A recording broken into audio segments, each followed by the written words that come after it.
Hi everyone, this is a contribution to Gunboxing. This is something that I do in collaboration with Vampyre, and it is facing the question, what do we do if we are gun users and if we are actually running out of ammunition? So first of all, take a look at my sensational gun. It is made of plastic, a toy, cost me $2. And you will notice that it is a rather small toy. Just to recollect what was going on, Vampyre basically showed you how you can wield the gun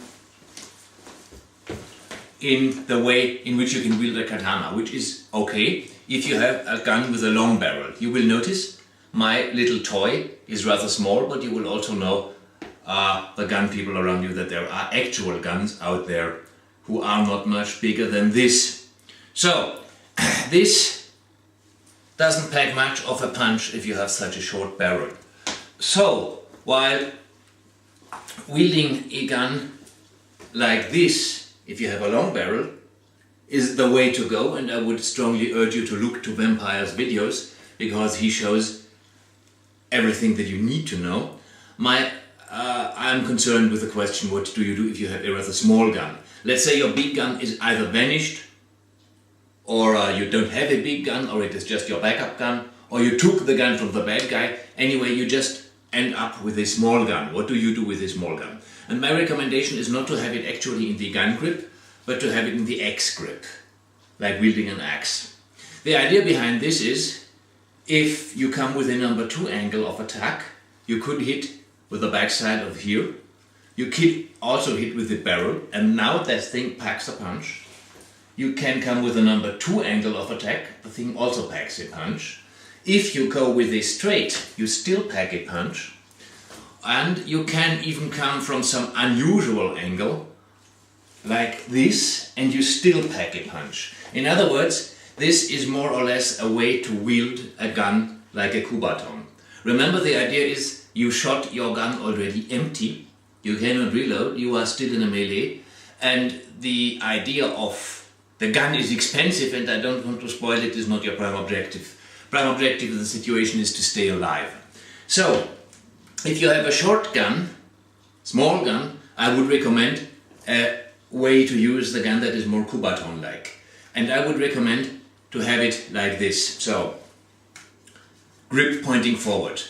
The grip pointing backward doesn't give you as many options, because if you go forward you only have your knuckles and this is going to hurt. Whereas now it's going to hurt the other guy. And the primary attack angles that you could have is a number 1, a number 2, a number 5 angle, and this one coming from below. I show these with rather extended motions, so as to make clear what I'm talking about. But you can make the movements smaller, and suddenly this becomes quite a viable thing. You could of course also use this if, let us say, you go away to do parrying. You know, the kind of parrying where you hail a painful barrage of strikes on the wrists of the other guy, and if you face a knife, wielding this is 10 times better than wielding your naked arse, as my Scottish friends would say.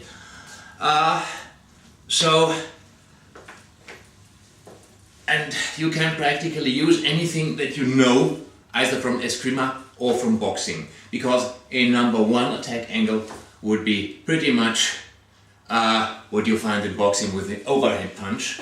And even if you do it boxing style, you see, this part of the gun would hit. So, in fact, you have a veritable Kubaton where you had a gun. Again, probably if you really pack some punches with this, probably your gun needs repair or isn't functional anymore, but in a life or death situation, ruining your gun could be counted as an acceptable loss. That was basically my idea to gunboxing. It was, I hope the video was not too crappy. I was just going to give some ideas as to how to wield it. And again, I strongly recommend you look to VAMPYRES videos. He really put some thought into it. He has also designed gun-shaped equipment because he realized that something that is gun-shaped is actually making a good Kubaton or pocket stick anyway. So gunboxing in a way is just a natural extension of the development that he is going anywhere and that he has been kind enough to invite me to. So again, attack angle 1. Okay, again, attack angle 1, attack angle 2, attack angle 5, coming from below, an overhead punch like in boxing, and easily possible with a kind of hammer fist to do all kinds of parries. That are the basic techniques. You could use most of the combinations from boxing. You could use much of the gross motor skills coming from eskrima. What I don't recommend is that you use this for any kind of lock or Kubaton uses where you lock it in and go for finger locks or something like that. Probably you are going to lose the gun and the control. And like VAMPYRES says, this thing is a heavy chunk of metal, even if it is a small gun. So, thank you for watching. This was a very short introduction to Gunboxing 101 with one hand in the short gun. And I also have to thank my wife who is behind the camera. The hand you see waving is my camera woman, my wife. Thanks. Have a nice day. Cut.